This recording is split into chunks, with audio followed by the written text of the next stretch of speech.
Kamusta? Excited ka na bang pumasok? Ano ba dapat oras ang next schedule mo? 9, So bakit nandito ka ng gantong kaaga? Anong oras ka pa pumunta dito? 6, 6 o'clock? So anong nararamdaman mo na face-to-face classes na? wala. Masaya ka ba? Opo. Okay, so masaya siya na parang nalulungkot si ate. Anak siya ni Miar.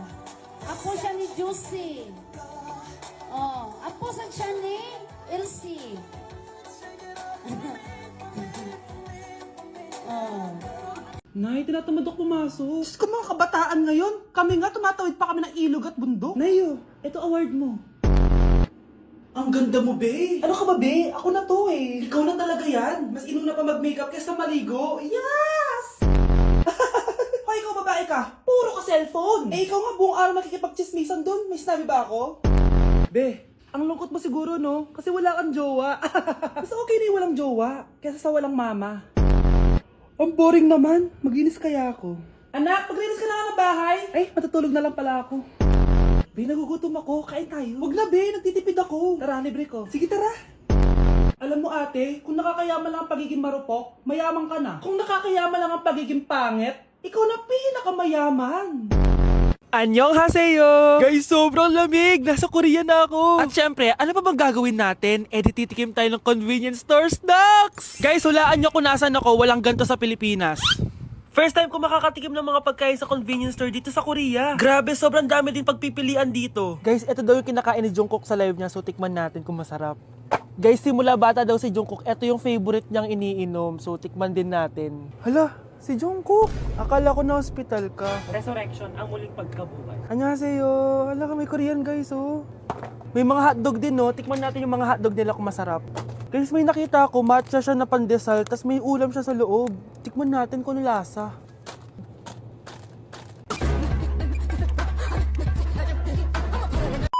Charan! Tikman na natin sila, guys. Unahin na natin to favorite snack ni Jungkook.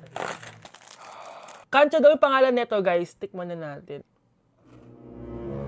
Sarap! Honey Bunch! And syempre, di natin pwedeng tikman yung wala si Jungkook. Jungkook imnida.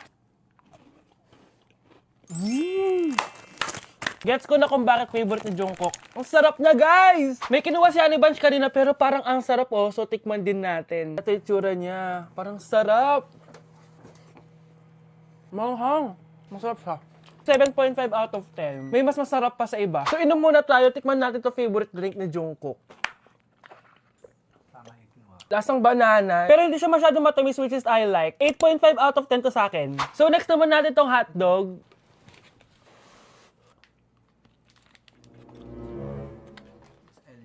Ano yung lasa? Hindi ko siya gusto, guys. Weird na lasa niya. 3 out of 10 lang to sa akin. Hindi ko siya masyadong gusto. Next natin tong dried pusit. So, ganito yung itsura niya, guys. Matigas siya. Sobrang tigas. Baka niluluto pa to. Eh, grabe. Alam mo yung mga ginangat-ngat ng aso. 1 out of 10, hindi ko siya nakain, tapos wala rin siyang lasa. Next natin to matcha na siopaw na may ulam sa loob. Unang kagat, guys. Akala ko sobrang dami laman, di siya katulad ng picture, oh. Pero masarap siya. Alam ko yung kalasa niya, yung bola-bola, ganun. I'll give it 8 out of 10, kasi masarap naman siya. Second to the last natin, itong curry crispy roll. Curry? Ah, may curry nga talaga siya. Ganito yung tsura niya, guys. Uy, ang sarap! Magugustuhan mo siya. Oo nga. Guys, masarap siya. 9.5 out of 10 to sa akin. Okay guys, last natin. Magkukorea ba tayo na hindi nakakatikim ng bulldog? Guys, natatakot ako kasi maanghang talaga to. Hindi siya maanghang, guys.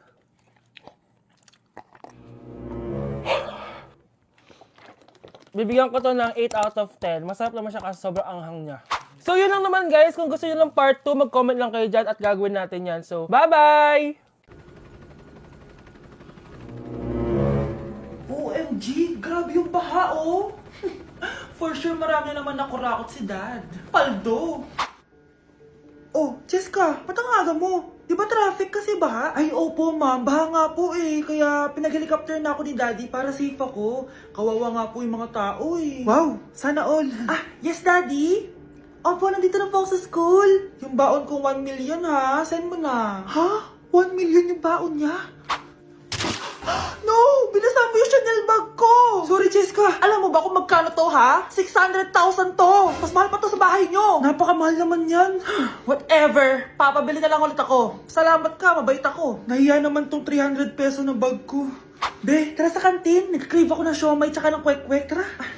Pwede bang sa Wolfgang na lang tayo mag-lunch? Hindi kasi ako sanay sa mumurahing pagkain. Be, anong kala mo sa akin? Anak ng CEO? Ano ba yan? Hindi ba kayo binibigyan ng allowance ng daddy nyo? Ako na nga lang. Hindi ka naman ganyan dati. Okay, class. Si Cheska na ang bago nating treasurer. Ma'am, huwag si Cheska. Kukurakutin niya lang yung class funds natin. Parang tatay niya. Flood control, ayaw. Gastos, gusto. Kaya mayaman si Cheska kasi korap ang pamilya niya. Ang laki ng tax na binabayaran ko. Sa Disney Princess pala natin napupunta lahat. Habang kami, binabaha na dito. Ikaw pa helicopter lang. Wow, napaka-lavish mo naman. Tsaka, pera muna ako nito Chanel bag mo ha. May ambag din ako dito, no? Hindi kami titigil hanggat walang nakukulong. Deserve niyong magdusa. Ayun na, bilisan mo!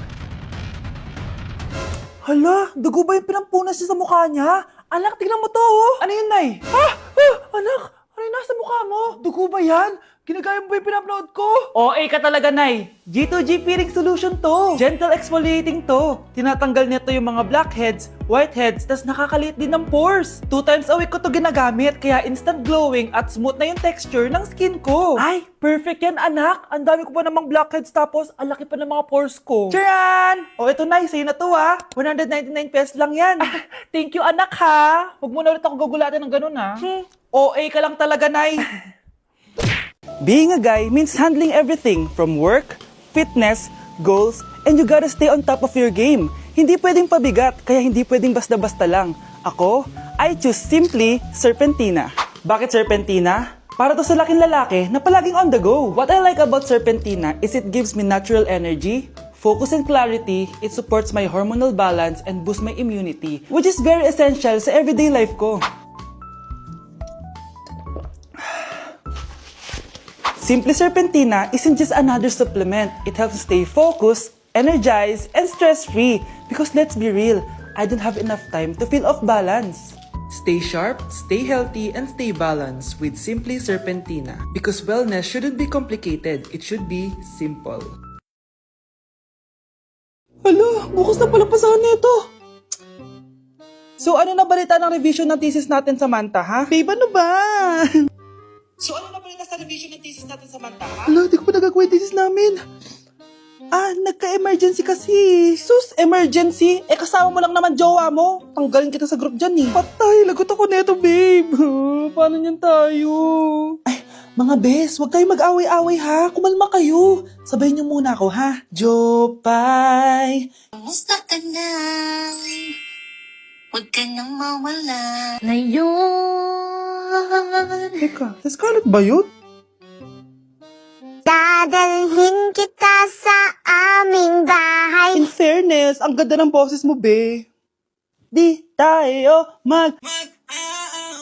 aalis tayo. Sa tunay na mundo. O, diba? Kumalma rin kayo. Ang fun kasi magkanta-kanta dito sa bus. Tapos, nakakaaliw pa yung mga filters. Buti na lang talaga, magaganda yung mga boses natin, mga bay. Truly! Wala pang ginawa sa Scarlett, oh. Ikaw, Scarlett! Nasaan yung IRS mo, ha? Ay, sorry. Wala din pala ako. Wait lang, gagawin ko na, ha? Sorry na. Pwede ba? Balita ko, dyan nagtatrabaho yung dati kong asawa. Siguraduhin yung masisisante nyo yan. Dahil ayaw ko ng peste sa kumpanya ng asawa ko. Naintindihan? Susan, alam mo, feel ko talaga mapapromote na ako anytime.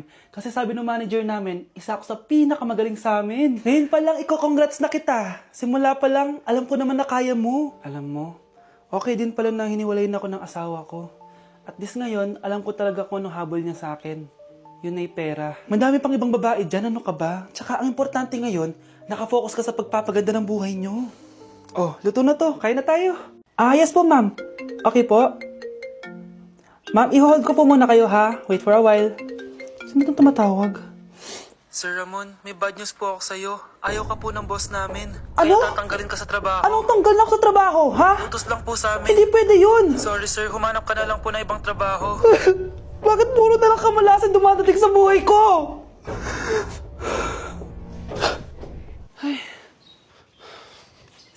Si Michael ba yun? Michael! Scarlett? Bakit pinauna mo ako umuwi kahapon? Eh di ba palagi tayo sabay umuwi? May ginawa ako. Tsaka baka magselos yung nagbigay ng bulaklak sa'yo. Para ka namang ano dyan? Tsaka alam mo, na-realize ko, hindi ko na pala siya crush. Tara na nga, manood na lang tayo ng movie sa bahay, yung horror. Sige na nga. Michael? Ma? Ano ginagawa mo dito, ha? Get in the car! Uuwi na tayo! Di ba sabi ko sa'yo, nababoard ako sa bahay, kaya umalis ako? Michael, siya yung nanay mo. Kilala mo nanay ko? At sino naman tong babaeng kasama mo, ha?